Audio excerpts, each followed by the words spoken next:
Flashback. मुझे गिरगिट रात सपने में आया और वो कह रहा था, अरे भैया जी गिरगिट भी शर्मिंदा था कि इतने रंग बदलते हैं सुधांशु त्रिवेदी, क्या गिरगिट भी शर्मिंदा है? झूठ कुछ भी।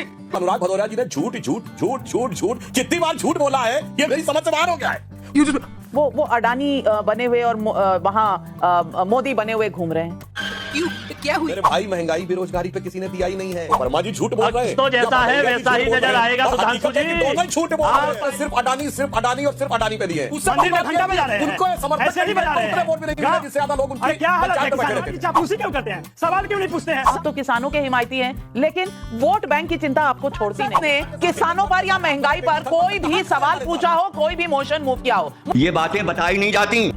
नमस्कार मेरे दोस्तों, एक और शानदार डिबेट वीडियो में आपका स्वागत है। आज की डिबेट बहुत ही मजेदार होने वाली है, क्योंकि आज की डिबेट में सुधांशु त्रिवेदी ने पूरे विपक्ष के तीनों प्रवक्ताओं को बिल्कुल चित करके रख दिया है अपनी वाकपटुता, अपने बोलने के तरीके से, जिससे कि उनकी बोलती बंद हो गई। हमारी डिबेट में सुधांशु त्रिवेदी ने तीनों विपक्ष की पार्टी के प्रवक्ताओं के धागे खोल के रख दिए, क्योंकि उनका ये कहना और ये उनका मानना था सरकार किसानों को लेकर, महंगाई को लेकर और रोजगार को लेकर कुछ भी काम नहीं कर रही है। सुधांशु त्रिवेदी ने तर्कों के साथ जवाब दिया। वहीं दूसरी तरफ एंकर ने भी कड़े सवाल किए। उनके सवालों पर जब जवाब देते नहीं बना तो इधर उधर की बात करनी शुरू कर दी, जिस पर एंकर ने भी कड़ा ऐतराज जताया। वीडियो बहुत ही मजेदार है दोस्तों। आपसे मेरा अनुरोध है कि डिबेट को अंत तक देखें। अगर डिबेट पसंद आए तो लाइक करें, और चैनल पर नए हैं और चैनल को सब्सक्राइब नहीं किया है तो चैनल को सब्सक्राइब जरूर करें।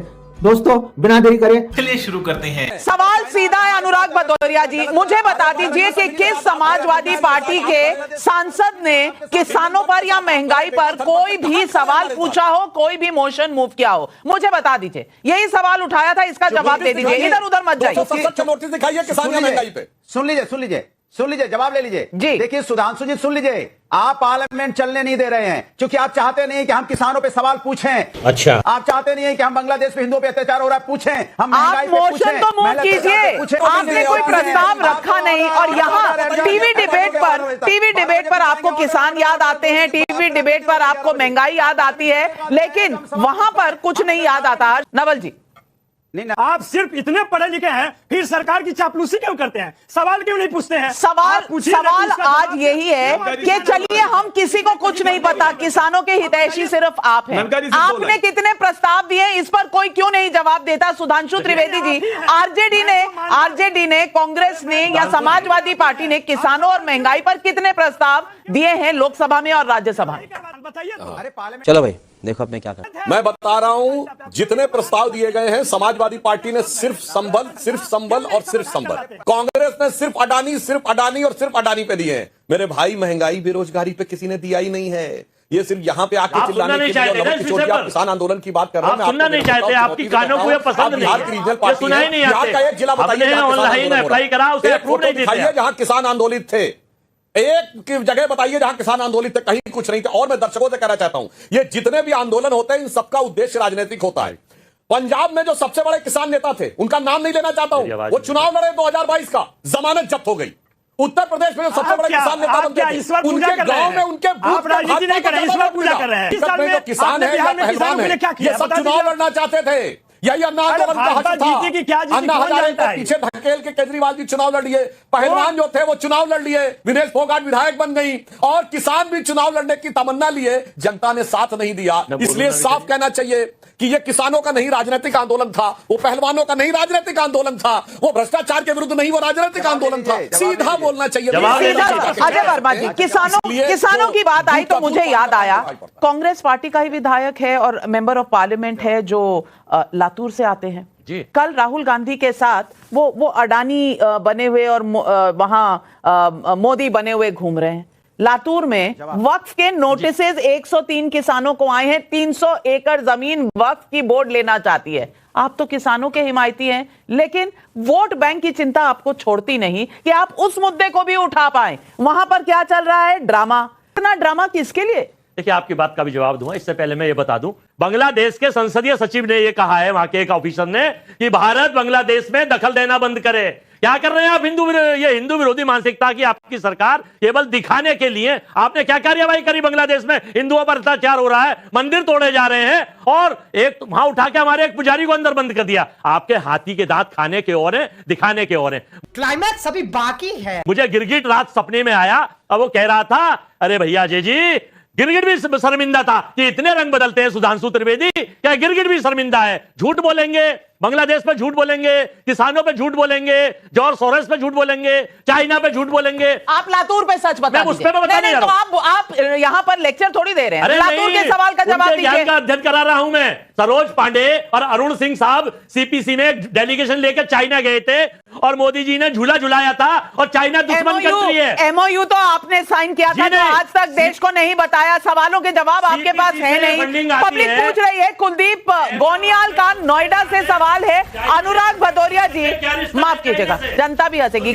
कुलदीप का नोएडा से सवाल है अनुराग भदौरिया जी आपके लिए। जब विपक्ष को पता है कि आपका अविश्वास प्रस्ताव गिर ही जाएगा, फिर क्यों अपनी फजीहत करा रहे हैं?